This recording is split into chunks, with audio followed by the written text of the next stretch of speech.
तो सुकरात के बारे में ज़रा सा पढ़ा जाए। देखिए, सुकरात में हम लोग को जो है पहले तो एक इसका भूमिका जानना है, क्योंकि कोई भी सुकरात का प्रश्न आएगा तो आप लोगों को क्या करना है कि 4 लाइन उसकी भूमिका जरूर लिखनी है। और फिर इसके बाद सुकरात का जो दर्शन है, जो सिद्धांत है, तो इसने जो है 3 सिद्धांत दिया। इसके सिद्धांत तो हम 3 भागों में बांट सकते हैं। एक तो सद्गुण ही ज्ञान है, सद्गुण ही ज्ञान है। दूसरा चीज ये कहता था theory of reality, virtue is knowledge, इसको बोलते हैं। और दूसरा चीज कहता था वास्तविकता का सिद्धांत, वास्तविकता का सिद्धांत, इसको बोलते हैं थ्योरी ऑफ रियलिटी। और तीसरा चीज होता है थ्योरी ऑफ नॉलेज, ज्ञान का सिद्धांत। इसका 3 पढ़ना है और फिर इसका जो है एक मूल्यांकन पढ़ना है। बस इतना ही जानना है। ये ज़्यादा आप लोग क्या आता है, सद्गुण ही ज्ञान है, आया भी होगा कभी, या कोई स्टेटमेंट लिखा होगा। अब इसको तीनों को हम इसलिए अलग कर रहे हैं, वैसे तो आप लोगों को क्या सद्गुण ही ज्ञान है यही जानना है। इसी की व्याख्या वास्तविकता का सिद्धांत और ज्ञान का सिद्धांत करता है। देखिए, कभी मान लीजिए एग्जाम में पूछ दे कि भाई मान लीजिए अरस्तु के और सुकरात के जो है ज्ञान के सिद्धांत को रेखांकित करें, तो आपको पता रहे कि नहीं उसका ज्ञान का सिद्धांत है क्या। अब देखिए, अभी मैं आपको बताया कि सुकरात जो है वो लगभग 470 ईस्वी पूर्व जो है सुकरात का जन्म हुआ था। और जानते हैं कि इसका मृत्यु जो है 366 ईस्वी पूर्व हुआ। तो कह सकते हैं कि सुकरात एक प्रकार से यूनानी दार्शनिक है। और सुकरात जो है, जो सोफिस्ट लोगों ने क्या किया कि सभी वस्तुओं का मापदंड मनुष्य है।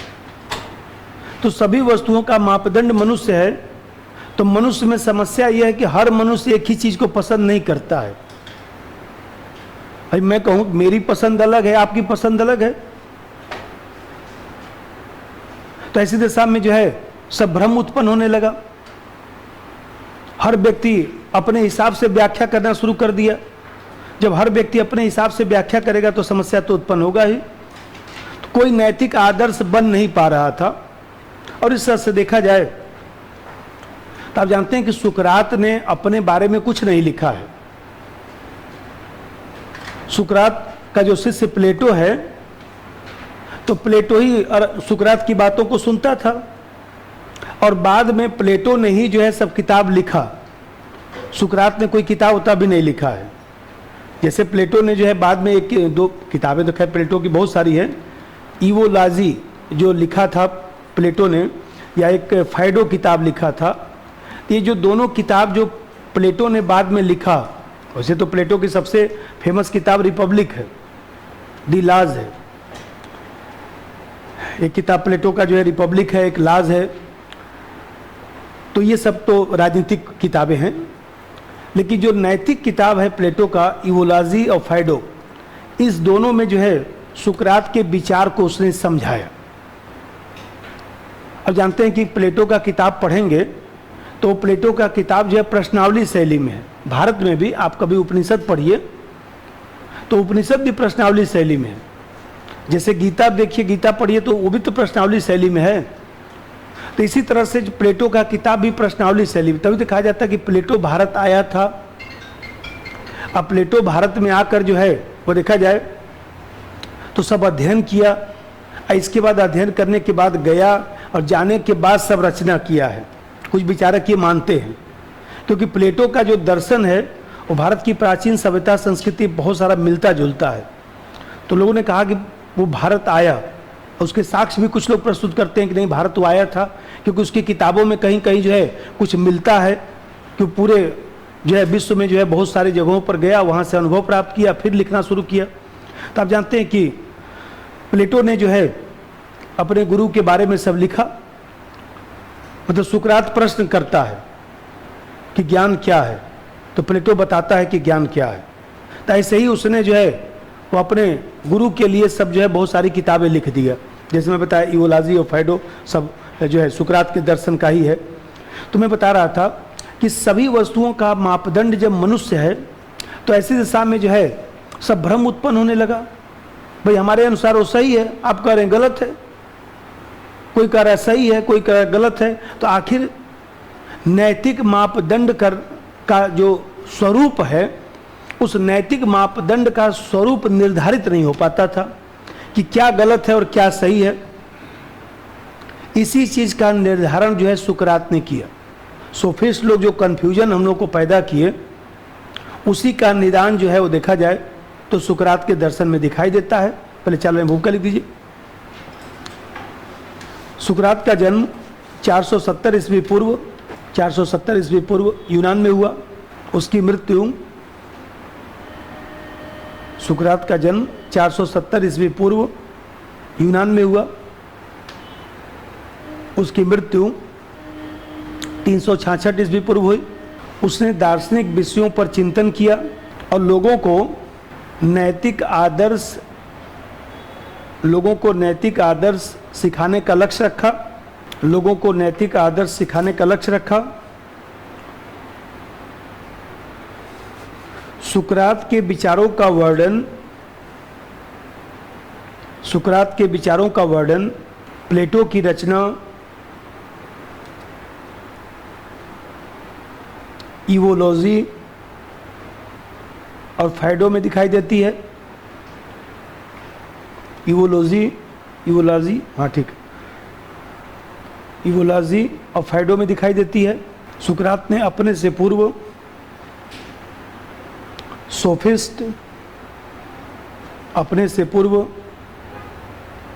सोफिस्ट ब्रैकेट में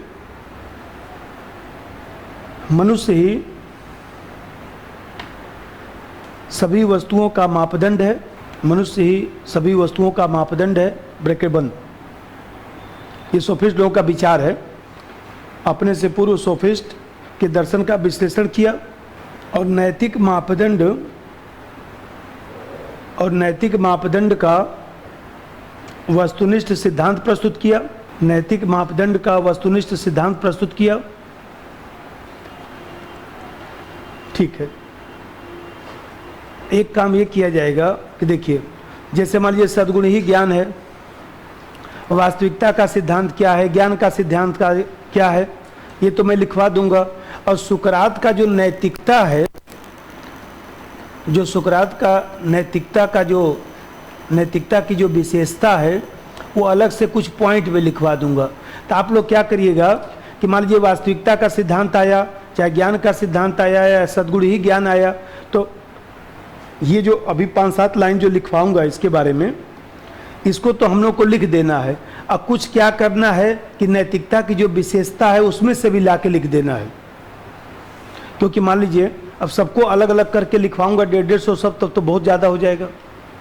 तो पहले तो इसका अर्थ लिखवा दूंगा और नैतिकता की विशेषता उसकी क्या है, सुकरात क्या नैतिकता के बारे में कहता है, वो पॉइंट में लिखवा दूंगा और फिर उसका मूल्यांकन कर लिया जाएगा। तो भूमिका तो वही रहेगी 3 लाइन की, और फिर इसमें से जो आएगा उसको जोड़ दीजिएगा और फिर कुछ विशेषता का बना दीजिएगा, फिर मूल्यांकन लिख दिया करिएगा। अब जरा सा समझिए, अब ये जो सद्गुण ही ज्ञान है, इसका मतलब क्या है। अब एक एक करके थोड़ा थोड़ा पहले बताता हूं, फिर लिखिएगा। देखिए, सद्गुण ही ज्ञान है, इसका मतलब ये होता है कि ज्ञान के बिना कोई सद्गुण संभव ही नहीं हो सकता। सद्गुण ही ज्ञान है, वर्चू इज नॉलेज। तो सद्गुण से ही ज्ञान आ सकता है। और कहता है, उल्टा भी कहता है कि ज्ञान ही सद्गुणता है। इसका मतलब ये हुआ कि जिसके पास सच्चा ज्ञान है वह सदैव सद्गुण संपन्न होगा। जिसके पास सद्गुणता है वही ज्ञान को धारण कर सकता है और ज्ञानी व्यक्ति ही सद्गुणता को समझ सकता है। इसका मतलब ये हुआ कि ज्ञान से ही व्यक्ति का चरित्र बन सकता है। ज्ञान का संबंध व्यक्ति के आचरण से है। तो इसीलिए वो कहता है बार बार, यदि मान लीजिए आपके पास ज्ञान नहीं है तो ऐसे दिशा में जो है आप क्या नैतिकता का प्रदर्शन करेंगे? आप चीज़ों का जब विश्लेषण ही नहीं कर सकते, आपको नॉलेज ही नहीं है, तो फिर आप चीज़ों का विश्लेषण करके किस तरह से आप जो अपना आचरण कर सकते हैं? इसका मतलब तो ये हुआ। इसका व्यापक अर्थ भी उसने लिखा, प्लेटो ने लिखा, क्योंकि सुकरात तो का सब दर्शन तो प्लेटो ही लिखता है। प्लेटो ने अपने दर्शन में ये लिखा कि वास्तव में जो है विश्व का जो ज्ञान हम लोग प्राप्त करते हैं, उस ज्ञान प्राप्ति से ही हम समझ सकते हैं कि हमको क्या करना चाहिए। हम अपने तर्क से ही समझ सकते हैं कि हमको क्या करना चाहिए। यहाँ ज्ञान का मतलब तर्क भी है। नॉलेज का मतलब तर्क करना, नॉलेज का मतलब कि चीज़ों को समझने का क्षमता विकसित करना। तो कहता है कि वास्तव में जो है मनुष्य वस्तुओं का जो मापदंड हम लोग कहते हैं, ऐसा है नहीं। सद्गुणता ही सत्य है।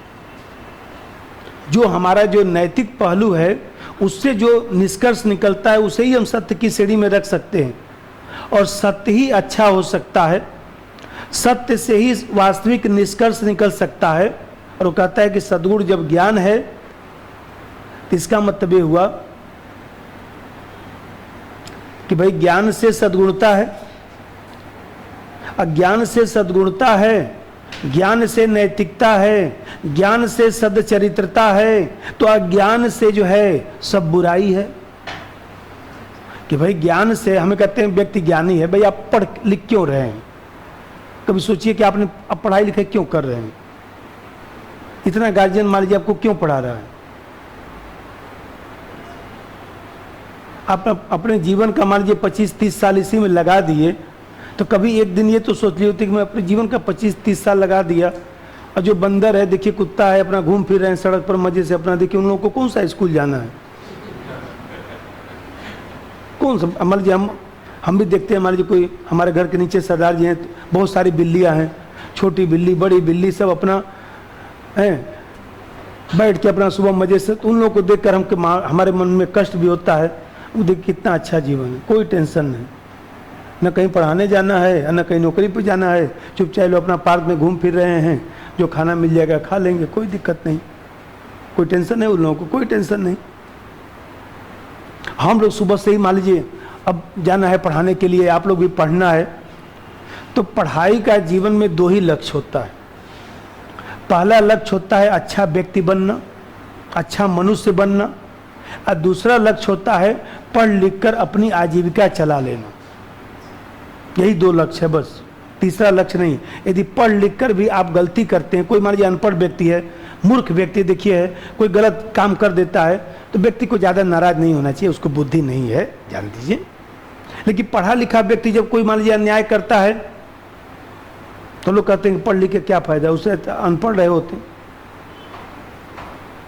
और दूसरा चीज़, पढ़ाई लिखाई आपने कर लिया, तो पढ़ाई लिखाई करने के बाद भी जो है पता चले कि आपकी आजीविका नहीं चल पा रही है, आपका रोजी रोटी नहीं चल पा रहा है, तो ऐसा पढ़ाई करने से क्या फ़ायदा है? भारत की नई शिक्षा नीति जो बनाई गई है, वो इसी को ध्यान में रख के बनाया गया है कि एक तो अच्छा व्यक्ति बन जाइए कि लगे कि कुछ सभ्य व्यक्ति हैं, और दूसरा चीज़ कि कुछ ऐसा पढ़ाई कर लीजिए जिससे आपकी आजीविका चल जाए। आप देखते हैं, बताइए, मान लीजिए व्हाट्सएप है, फेसबुक है, इसके जो मालिक लोग हैं, क्या नाम है फेसबुक के? हाँ, तो मान लीजिए वो कितना पढ़ाई लिखाई किए हैं? कोई पढ़िएगा कितना पढ़ाई लिखाई किए हैं? ग्रेजुएट, बस ग्रेजुएट। हमारे यहाँ ग्रेजुएट करने वाला व्यक्ति जो है उसके बाद सोचता है कि जीवन में करना क्या है। यहाँ तो हम लोग ग्रेजुएट करके सोचते हैं कि अब क्या करें। अब वहाँ ग्रेजुएट करने के बाद वो व्यक्ति जो है उतना उसके पास नॉलेज है कि कहीं नौकरी कर सकता है, कहीं मान लीजिए कंपनी खोल सकता है, कहीं कुछ कर सकता है। देखिए, इसीलिए तो वहाँ का पढ़ाई लिखाई, हम लोग तभी तो पढ़ाई लिखाई से बदल रहे हैं कि ऐसा ग्रेजुएशन करने से क्या फ़ायदा, BA कर लिए, MA कर लिए, सब PhD कर लिए, अब पता नहीं फिर प्राइमरी स्कूल में टीचर बन गए, और वो भी प्राइमरी स्कूल में टीचर बनने के लिए संघर्ष चल रहा है। दिखते तो हैं यूपी बिहार में। तो मान लीजिए, तो ये सद्गुण ही ज्ञान है। तो ज्ञान लिखिए 4 लाइन, पहले छोटा सा हेडिंग बनाइए, इसकी व्याख्या थोड़ी ज़्यादा लिखवा देता हूँ क्योंकि यही हम लोग के यहाँ ज़्यादा आता है। तो जो आता है सद्गुण ही ज्ञान है, हेडिंग बनाइए नीचे। अब पहले इसका अर्थ लिखवाऊँ। सद्गुण ही ज्ञान है। तो उसमें लिखा क्या होता है कि हमारे भीतर धीरे धीरे अच्छे सद्गुण आना शुरू हो जाता है, जो इथिक्स में पढ़ाया था, और अच्छे सद्गुण आना शुरू हो जाता है। और फिर अच्छा जब सद्गुण आना शुरू हो जाता है तो उसी के रिस्पेक्ट में अच्छा ज्ञान भी हम प्राप्त करने लगते हैं। तो उसने ज्ञान और सद्गुणता को आपस में जोड़ दिया। भाई आप हमें कहते हैं आप नैतिक हैं तभी, मान लीजिए सपोर्ट करिए, वो कहता है कि आप सद्गुणी व्यक्ति हैं तभी आप अच्छा ज्ञान भी प्राप्त कर सकते हैं, तभी आप ईमानदार भी बन सकते हैं। और जब ईमानदार होंगे तो अच्छा ज्ञान प्राप्त होगा, अच्छा ज्ञान होगा तो अच्छी ईमानदारी आ सकती है। और जहाँ पर जो है न ज्ञान है न सद्गुणता है, वही सब बुराइयों का जड़ है। अज्ञानी व्यक्ति क्या है, मान लीजिए किसी का 1 लाख 2 लाख मार दिया, किसी का 10-20 हज़ार झपट लिया, इधर उधर कर दिया, तो देखिए खुश हो जाता है कि आज तो काफ़ी 10-20 हज़ार काम कर दिया हूँ, आज 50,000 रुपया कमा दिया। ये नहीं सोचता अरे किसी का लूट लिए, मार लिए, किसी के छीन लिए, इससे क्या बन बिगड़ जाएगा, इससे जीवन चल जाएगा। अंततः तो भगवान के दरबार में जाना ही पड़ेगा, वहाँ तो पूछताछ होगा ही कि तुम फला का 10,000 मारे थे, वहाँ 20,000 मारे थे, फला बच्चे का 10,000 फीस ही तुम झपट लिए थे। सबका हिसाब किताब लिख कर अंत में चलो साइड में बैठो, तुम्हारा खोज खबर बाद में लेता हूँ क्योंकि टाइम लगेगा काफ़ी तुम्हारे में। तो मान लीजिए हमें कहते हैं कि सुकरात यही तो कह रहा है कि भाई ज्ञानी व्यक्ति होगा तो उसको पता है कि हमको करना क्या है जीवन में। किसी का पैसा मारने से जीवन अच्छा से नहीं चलेगा। उस दिन बताया था गांधी जी भी 7 पाप का सिद्धांत दे गए और कहे कि बिना जो है काम के पैसा, ये तो अन्याय है, तो पाप की श्रेणी में आता है कि बिना परिश्रम के पैसा कमा लिए, बैठे बैठे दिमाग घुमा दिए। देखते तो हैं करोल बाग, लाजपत नगर मार्केट, तमाम लोग चले जाइए तो छोटी छोटी वहाँ दुकानें हैं। वो छोटी सी दुकानें जो 2 फोन रख के बैठा हुआ है वो व्यक्ति करोड़पति है। आपको लग रहा होगा छोटा दुकान में कर क्या रहा है। चावड़ी बाजार में चले जाइए, एक हमारे मित्र हैं, चावड़ी बाजार में उनकी दुकान है, ठीक। सोचिए उनका शोरूम सिंगापुर में है, कनाडा में है, अमेरिका में है, सब शोरूम वहाँ पर है। चावड़ी बाजार में छोटी दुकान है। हम बोले कि अरे प्रभु इसमें बैठकर आप जो है क्या करते हैं। सुबह वो आ जाते हैं, बैठकर शाम को 4-5 बजे तक चले जाते हैं। बोले यहाँ पर सिर्फ इसलिए बैठता हूँ कि सब हमारा शोरूम चल रहा है, आर्डर आता है और यहाँ पर मैं अपना आर्डर 4-5 लोग बैठे हैं, बस आर्डर लिखते रहते हैं। और क्या बनता है तो पेच बनता है, मतलब स्क्रू कुछ पेच होता है ना, वही 3-4 तरह का 5 तरह का बनता है।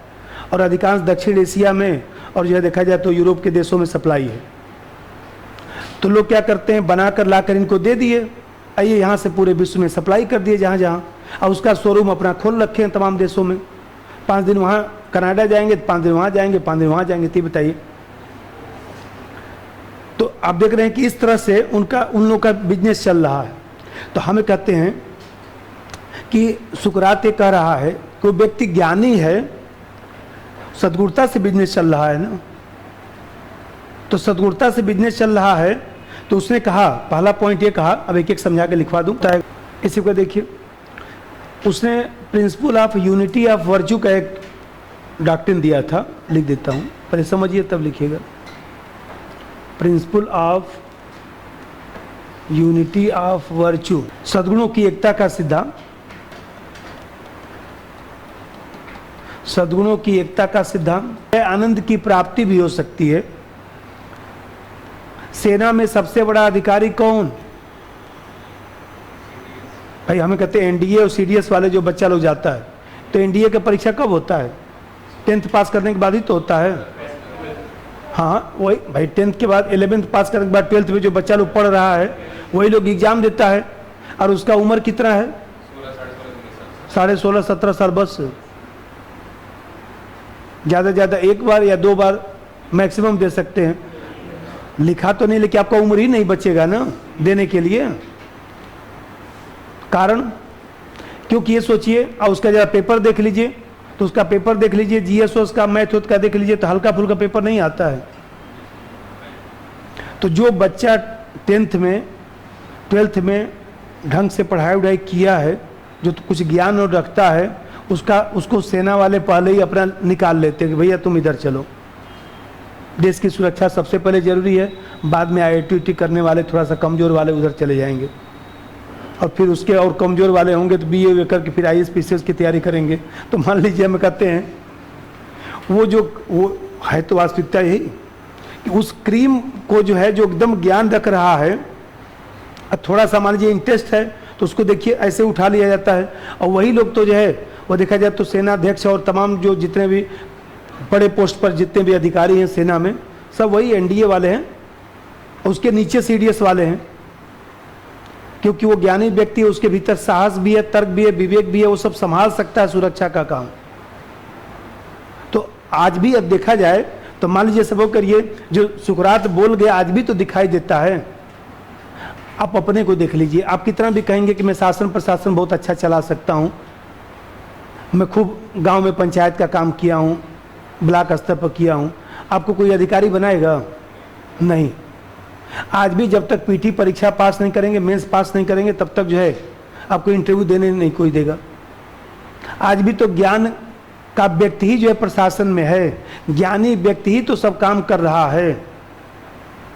तो ज्ञान की महत्ता तो आज भी है। नंबर 3, ठीक नहीं, जानते हैं बीच बीच में काला काला है, पूरा सफेद नहीं है। आखिर तो मैं कहूँ कि आखिर बताइए कि आप सफेद जो है कैसे कह दिए सफेद नहीं है? दिखाई दे रहा है सफेद, अब कितना सफेद होगा? तो मान लीजिए आपके मन में क्या आया? यही तो आया कि भाई हमारे अंदर जो सफेदत्व है, जो हमारे मस्तिष्क में जो सफेदत्व है, उससे वो पूर्णतः मेल नहीं खाता है। इसीलिए सांसारिक जगत चलाने के लिए व्यक्ति क्या करता है? भाई सांसारिक जगत चलाने के लिए देखिए व्यक्ति सोचता है कि भाई हमारे अंदर 5 कमी है। समझदार व्यक्ति है तो सोचता है कि हमारे अंदर 5 कमी है। मान लीजिए 5 कमी दूसरे में भी है, न हम परफेक्ट हैं ना आप परफेक्ट हैं, इसी इम्परफेक्ट में सब संसार चलना है। इसलिए व्यक्ति ज़्यादा जो है वो देखा जाए तो आलोचना प्रत्यालोचना और जो है खोजबीन नहीं करता है। उसका जीवन देखिए खूब अच्छे तरीके से चलता है। और जो व्यक्ति हमेशा परफेक्शन ढूंढने का प्रयास करता है वो जीवन भर परेशान रहता है। वो आइडिया ही रियल है, क्योंकि जो आइडिया हमारे भीतर है, जैसे मान लीजिए गाय, हमने गाय को देखा, कोई भी गाय हमको पसंद नहीं आई, हर गाय में कुछ ना कुछ हम कमी निकाल ही दिए। आखिर क्यों? क्योंकि गौवत्व, जो सभी गायों का जो सुंदर तत्व जो गौवत्व है वो हमारे मस्तिष्क में है, इसलिए हम सब गायों की आलोचना कर दिए। तो आखिर वास्तविकता यहीं पर तो है। ये सब तो फोटो स्टेट है। मान लीजिए जैसे फोटो स्टेट किसी किताब का आप कराएंगे तो किताब बनेगा नहीं, चाहे कितना भी अच्छा फोटो स्टेट कर ले, कुछ ना कुछ उसमें दाग आ ही जाएगा। तो इस संसार में जो वस्तुएं हैं वो फोटो कॉपी की तरह हैं, इसलिए हम लोग को पसंद नहीं आता है। ओरिजिनल वस्तु तो हमारे मस्तिष्क में है। अब वो तो पृथ्वी पर आ नहीं सकता। जो सफेदत्व है, जो गौवत्व है, जो सौंदर्यत्व है, यह तो पृथ्वी पर आ नहीं सकता। तो ऐसी दिशा में जब आ नहीं सकता तो फिर हम लोग हमेशा जो है वह देखा जाए तो अधूरेपन में ही जीते हैं। जैसे मान लीजिए सरस्वती माता का फोटो बनाया गया, अब ये कितना फोटो अच्छा बनाया गया, देखिए मानिए देखिए कितना अच्छा फोटो बनाया गया। जितना हम लोग के पास कल्पना था उसके कल्पना के हिसाब से हमने फोटो बना दिया। अब ऐसी महिला कोई ढूंढ के लाइए कि ऐसी महिला हो, ऐसी महिला, या मान लीजिए शंकर भगवान का हम लोगों ने फोटो बना दिया, अब ऐसा पुरुष ढूंढ के लाइए जो शंकर भगवान की तरह हो। इस जीवन में संभव ही नहीं है, क्योंकि ये जो बनाया गया, जो माता का फोटो बनाया गया, वो हमारे जो है विचार से बनाया गया है, ये कहना चाहता है।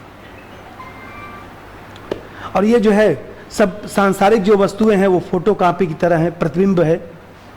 और इस तरह से देखा जाए तो जो ओरिजिनल कॉपी है हमारे दिमाग में है वो बिंब है, और बाकी सब जो है प्रतिबिंब है। जब प्रतिबिंब है तो ऐसे दिशा में हम लोग को पसंद तो आता है नहीं, लेकिन इसी में जीवन चलाना है। इसीलिए अभी तो बोला हूँ कि समझदार व्यक्ति कौन है? जो ये मानता है कि 10 कमी हमारे अंदर भी है। मान लीजिए हमारे मिसेज हैं, हमको पूरे दिन मान लीजिए बोलते रहेंगे, जब भी घर में रहेंगे बोलते रहेंगे कि ये काम गड़बड़ कर दिए, ये काम गड़बड़ कर दिए, ये बर्तन जला दिए। अब मेरी आदत है दिन भर चाय पीने की, तो चाय पीने की मैं पूरे दिन, मान लीजिए मैं सोचता हूँ धीरे धीरे आँच पर चाय बनेगा, बर्तन वर्तन टाइम मेरा नष्ट होगा ना। मैं गया तेज आँच किया, तुरंत अपना जो भी अपना अदरक उदरक इधर उधर इलायची वैसी डाला, जल्दी से खौलाया, छाना, अपने रूम में गया पढ़ने के लिए। अभी लोग बर्तन पूरा जल गया, देखिए ये हो गया। तो मान लीजिए ये लोग पूरे दिन बोलते रहते, मैं कुछ नहीं बोलता हूँ कि भाई मेरे अंदर 10 कमी है, मैं तो मान लिया, मैं तो सुनता भी रहता हूँ, लेकिन आपके अंदर भी तो 2-4 कमी होगा। तो मान लीजिए 2-4 कमी आपके अंदर भी तो होगा। हमारे अंदर है कि मैं बर्तन जला दिया, मैं ये गिरा दिया, वो मैं ठीक नहीं काम किया, लेकिन आप लोग भी तो, जैसे मान लीजिए सपोज करिए मैं तो मान लिया कि इम्परफेक्शन से ही लाइफ चलेगी, मैं कहाँ परफेक्ट ढूंढ रहा हूँ। तो यहाँ पर देखा जाए तो ये जो वास्तविकता का सिद्धांत देता है, कहता है कि वास्तविकता जो है धरातल पर हो ही नहीं सकता है। मैं ध्यान से पढ़ के समझा दूँ, हाँ बस ठीक है। अभी इसको पढ़ा लेता हूँ तो इसको समझा देता हूँ। ये वाला है ना, हाँ ठीक है, बहुत बढ़िया, इसको बस यहीं पर रहने दीजिए, अभी समझाता हूँ। इसको यहाँ से पहले पढ़ा लूँ, ज्ञान का सिद्धांत हेडी बनाइए। अच्छा, तो और थोड़ा सा बोल देता हूँ, इसीलिए तो इसको नहीं पूरा पढ़ा रहा हूँ, क्योंकि ये उसका दूसरा सिद्धांत है। इसमें नैतिकता का तत्व नहीं है। इसमें नैतिकता का तत्व क्या है ये बताइए। जब आप ये मान लेंगे कि जो सामान्य है, जो आइडिया है, जो प्रत्यय है, जो विचार है, वही जो है परफेक्ट हो सकता है, बाकी चीजें जो है परफेक्ट नहीं हो सकती हैं, तो आपको कष्ट नहीं होगा। जैसे मान लीजिए कब फूट गया, संविधान विचार नहीं, संविधानवाद विचार है, संविधानवाद विचार है। तो संविधान, ये देखिए, ये संविधानवाद है, संविधानवाद है और इसके भीतर संविधान है। इसीलिए कहा जाता है कि संविधान, जहां पर संविधान है वहां जरूरी नहीं कि संविधानवाद पाया जाता हो। आप लोग सिलेबस में जीएस में है नहीं तो पढ़ाता। हम लोग एमए में पढ़ते थे संविधानवाद, आप लोग के जीएस में पीटी में आता है, तो मैं पीटी पढ़ाया भी था, संविधान और संविधानवाद में अंतर लिखवाया भी था, याद होगा तो। इसीलिए क्योंकि पीटी में आता है। संविधानवाद एक विचार है, मतलब संविधान किन तत्वों से मिलकर बने, स्वतंत्रता, समानता, न्याय, बंधुत्व, एकता, अखंडता, सब मिलाकर जितने अच्छे गुण हैं, उन गुणों को मिला देंगे तो ये संविधानवाद है। अब संविधान तो लिखित और अलिखित दस्तावेज है, हो सकता है कि उसमें कुछ गुण संविधानवाद का हो और कुछ गुण न भी हो। तो उसी तरह से ये कहता है कि वास्तव में देखा जाए तो ये जो विज्ञान है, विज्ञान मतलब आइडिया मतलब विचार, तो जो विज्ञान है वो हमारा सामान्य है, कोई वस्तु नहीं होता है। जैसे मैं कहा कि गाय का विज्ञान जो है कोई विशेष गाय नहीं है, गाय का विज्ञान, गाय का जो विचार है कोई विशेष गाय नहीं है, बल्कि एक तरह से कल्पना है गाय का, कैसी गाय होगी, तो वैसी गाय होगी। तो हम लोग जो है वैसा गाय तो पृथ्वी पर कोई गाय हो नहीं सकती, वो तो विचार में ही हमारे है। उसी विचार को कहता है कि जितनी गाय आप ढूंढ लीजिए, मान लीजिए जितनी महिलाएं हैं, जितने पुरुष हैं, सब पुरुषों को ढूंढ निकालिए जितने में अच्छाई है, और सब अच्छाई को मिलाकर शंकर भगवान हम लोग बना दिए, सब अच्छाई को मिलाकर शंकर भगवान बना दिए। इसलिए तो हम लोग शंकर भगवान की पूजा करते हैं। भगवान थोड़ा सा 1-2% इधर भी, बस 1-2% से हमारा काम चल जाएगा जीवन में, इससे ज़्यादा नहीं चाहिए। ये नैतिकता का संबंध क्या है कि समाज में रहना है, तो समाज में रहना है तो आपको निरंतर अपने में सुधार करना है। क्यों? क्योंकि आप अधूरे हैं। अधूरे इसलिए हैं क्योंकि आप सामाजिक प्राणी हैं, कोई विचार तो है नहीं, आप दिखाई दे रहे हैं, इसलिए आप में अधूरापन है। दिखाई नहीं देते तो परफेक्ट हो जाता, विचार हो जाता।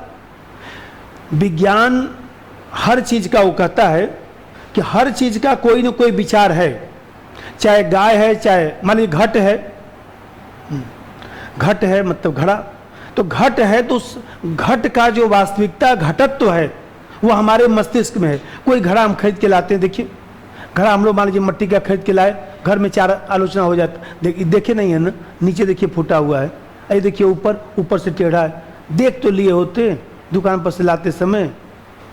मतलब हम भी घड़ा खरीद के लाए तो लोग 4 आलोचना कर दिए, दुकान पर देखे नहीं, देखिए नीचे तो सही से लाए होते, इसका ढपने वाला भी लाए तो ठीक से ढपा नहीं रहा है। हमने देखा था जो अच्छा था वही ला दिया।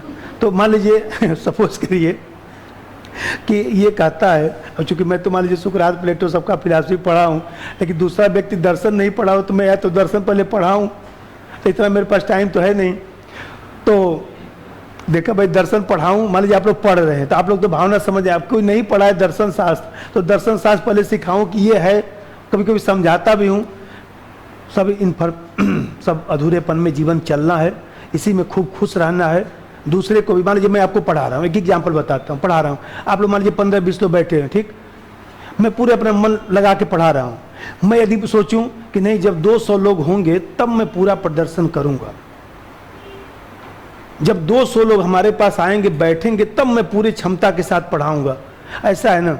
अभी मत पढ़िए थिंकर, अगले बार आइएगा एग्जाम से पहले, अब इस बार तो एग्जाम दे नहीं रहे हैं अधिकांश लोग, अगली बार आइएगा और भी 50-60 लोग जुड़ जाएंगे, 150-200 लोग बैठ जाएंगे, जब पूरा भीड़ हो जाएगा तब मैं पूरा ज्ञान दूंगा। गड़बड़ है ना। अरे जितने लोग हैं उनको तो ज्ञान दीजिए, परफेक्शन बाद में ढूंढते रहिएगा।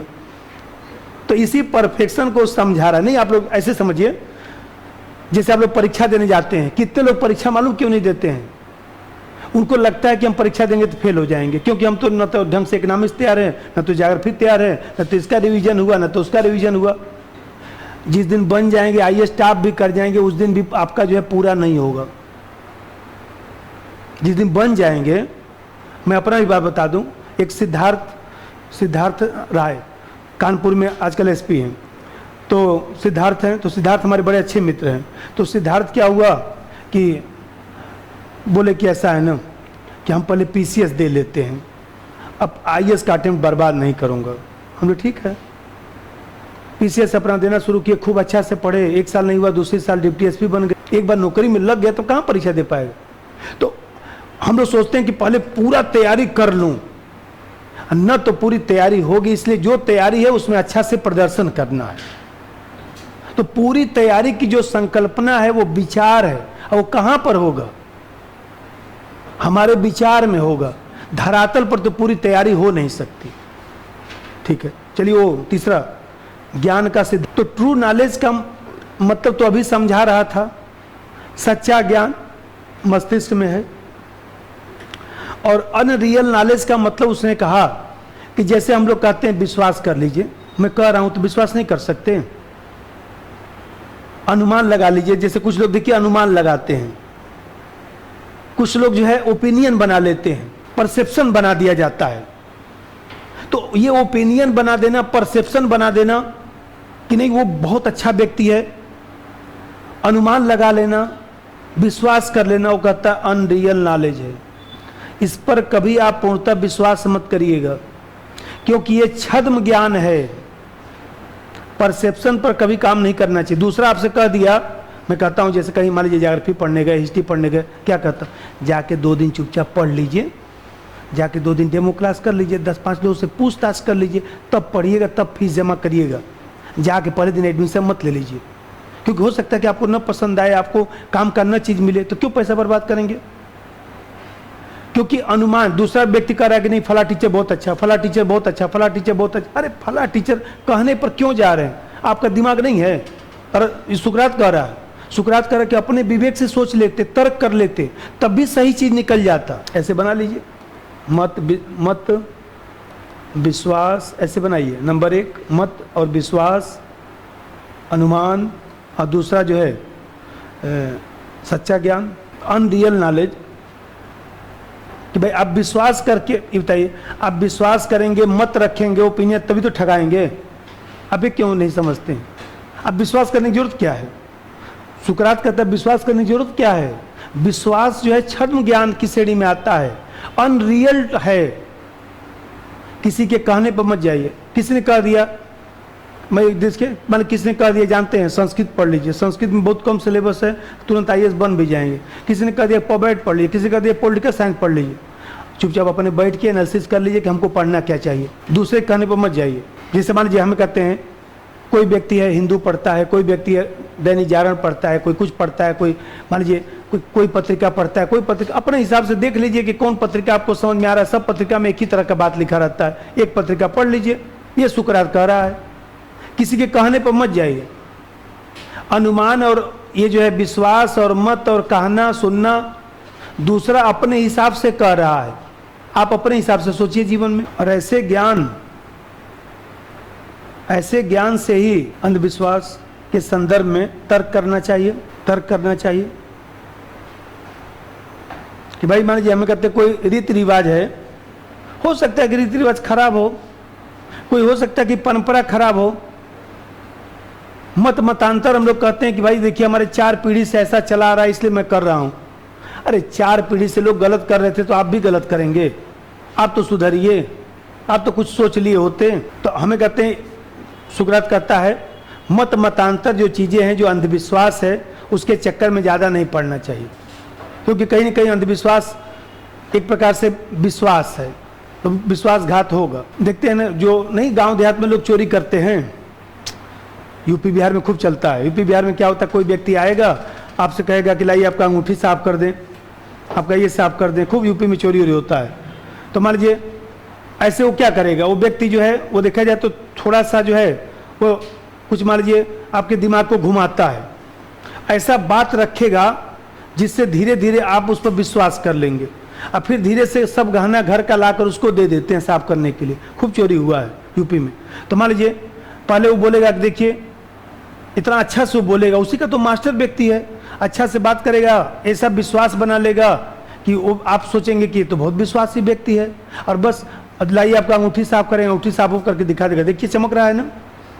अब महिलाएं अपना हाँ चमक तो रहा है काफ़ी। अब बस महिला को कहने की जरूरत नहीं है, महिला खुद ही कहेगी कि और भी घर में से सब गहना हम ला दें, उसको चमका देंगे, और इस तरह से सब गहना महिला ला के दे देगी। अब बस उसमें से लेकर वो कुछ चल देगा, और 10-15 मिनट के लिए वो ऐसा भ्रम जाल फैलाएगा जिसमें वो महिला समझ नहीं पाती, बाद में उसको होश आता है तो खत्म। तो कहने का मतलब कि ये विश्वास ही तो है। कोई सड़क पे जा रहा है, आपसे कह दिया कि हमारे पर विश्वास करिए, समझिए बात को, आइए बताएं आपको, उसको तुरंत टोकिए कि क्यों हम आपका विश्वास करें, हम नहीं विश्वास करेंगे। ट्रेन में जो धोखा होता है इसीलिए तो होता है कि लोग विश्वास कर लेते हैं। इतना अच्छा से बात करेगा, फिर बिस्कुट खिलाएगा आपको, लड्डू वड्डू खिलाएगा, फिर आपका बैग लेके चला जाएगा। हम लोग एक सामान्य तरीके से समझते हैं कि सामान्य तरीका जो है वो ये है, इसलिए ठीक है, संतुष्ट कर रहा है, कोई दिक्कत नहीं। जैसे मान लीजिए, देखिए आप ट्रेन में जाते, कोई व्यक्ति कहता है भाई साहब खाना खा लीजिए, दूसरा व्यक्ति कहता है नहीं अभी खाना खाया हूँ, फिर वो दोबारा नहीं पूछता है। वो देखिए अच्छा समझदार व्यक्ति दोबारा नहीं पूछेगा। ऐसे हम एक बार ट्रेन में जा रहे थे तो टिकट नहीं मिला, तो हम स्लीपर क्लास में, टिकट मिल गया था, हम बोले चलो कोई बात नहीं। मैं स्लीपर क्लास में अपना ऐसे सामने हमारा बर्थ था, तो हम अपना चादर अपना बिछा लिए जा रहे थे। तो एक महिला वो अपना सामने वो भी अपना बैठी थी। तो हम ऐसे ही सामान्य अनुभव के आधार पर उस महिला से बोले कि देखिए आप ऐसा करिए मैडम कि अपना पर्स जो है ठीक से रखिएगा, क्योंकि यहाँ पर मुरादाबाद के जो स्टेशन है वहाँ पर चोरी बहुत होती है, क्योंकि मुरादाबाद ट्रेन रुकती है तो वहाँ से लोग खिड़की में से सामान खींच लेते हैं। अब चूँकि मैं इतना यात्रा किया हूँ तो मुझे सबका अनुभव है कि कहाँ चोरी होता है, कहाँ क्या होता है। तो मैं उस महिला को बोला, बस इतना ही मैं बोला था। वो महिला उल्टा बोलने लगी भाई साहब आपसे क्या लेना देना। अब ये शब्द सुनते जो है मैं फिर चुप हो गया, हमको नहीं कोई बात है सारी, मैं ऐसे ही बोल दिया, आप हमको क्षमा करिए। फिर मुरादाबाद में यही हुआ, उस महिला का पर्स भी चोरी हो गया, और वो जो है एक व्यक्ति उसका जो कान में पहनी थी, जो पहनी थी वो भी छीन लिया साइड से, उसका गला वाला भी यहाँ पर। तो महिला चिल्लाने लगी, अब हमारा भी नींद खुला। फिर महिला से पूछे हमको क्या हुआ। गुस्सा तो बहुत आया हमको कि जब गाजियाबाद से ट्रेन चल रही थी समझा रहा था तो नहीं समझ में आ रहा था। फिर बोली भाई साहब हमारा सब ये पर्स गया, ये मोबाइल इधर उधर, चिल्लाने लगी। और चिल्लाइए मत, अब मैं उस समय तो नहीं, हम लोग कोई बातें रुकी, FIR करवाता हूँ। फिर मान लीजिए FIR करवाया, ट्रेन रुकी। अब ट्रेन रुकने से कहाँ कुछ मिलता उलता है। फिर FIR हो गया, वहाँ थाने में करवा दिया, मुरादाबाद जो स्टेशन था, कुछ मिला उला नहीं। फिर बाद में वो महिला से मैं कुछ बोला नहीं, फिर भी मैं कुछ नहीं बोला। वो महिला जब कुछ देर बाद रो कर चुप हो गई तब बोली भाई साहब आप ठीक कर रहे थे। हम कोई बात नहीं बहन जी, मैंने अपना फर्ज पूरा किया, अब मैं क्या कर सकता हूँ। तो मान लीजिए सब वो करिए कि वही बात है कि भाई भाई मैं कह रहा हूँ, मेरा अनुभव है, रोज़ मैं यही यात्रा ही कर रहा हूँ, कहीं यहाँ जा रहा हूँ वहाँ जा रहा हूँ, तो मैं भी तो कर रहा हूँ, मेरा बात भी तो सुन लीजिए। तो यहाँ नैतिकता क्या है, तो नैतिकता जो है, जो समाज में हम लोग जो है वो देखा जाए तो मूल्यात्मक जो पहलू देखते हैं और उसके आधार पर कहते हैं कि यही नैतिकता है, वास्तव में भ्रांति है।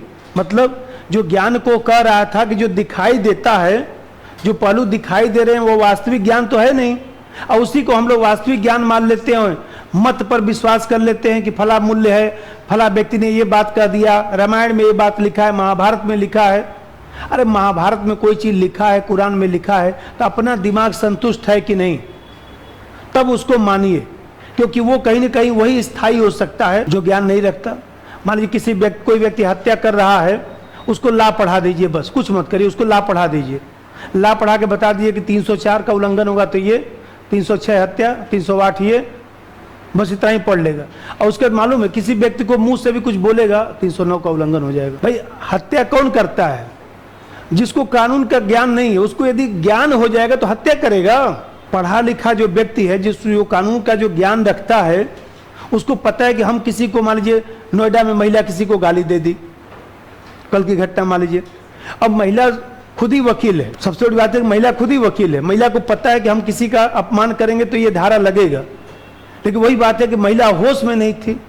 बाद में महिला ने कहा कि हम होश में नहीं थे, यदि होश में रहते तो हमसे ऐसा हो नहीं पाता। अब आप होश में थे कि बेहोश में थे, ये तो कानून कहता नहीं है, कानून तो मान के चलता है कि आप होश में ही रहे होंगे। तो मान लीजिए, और दूसरी बात है कि होश में, जब होश में नहीं थे तो क्यों किसी से उलझे। कितने लोग देखिए, मान लीजिए भ्रष्ट होंगे, तर्क देंगे कि ऐसे ही सब सिस्टम चलता है, मैं भी चल रहा हूँ, ऐसे ही सब सिस्टम चलता है, मैं भी इसी में रमा हूँ।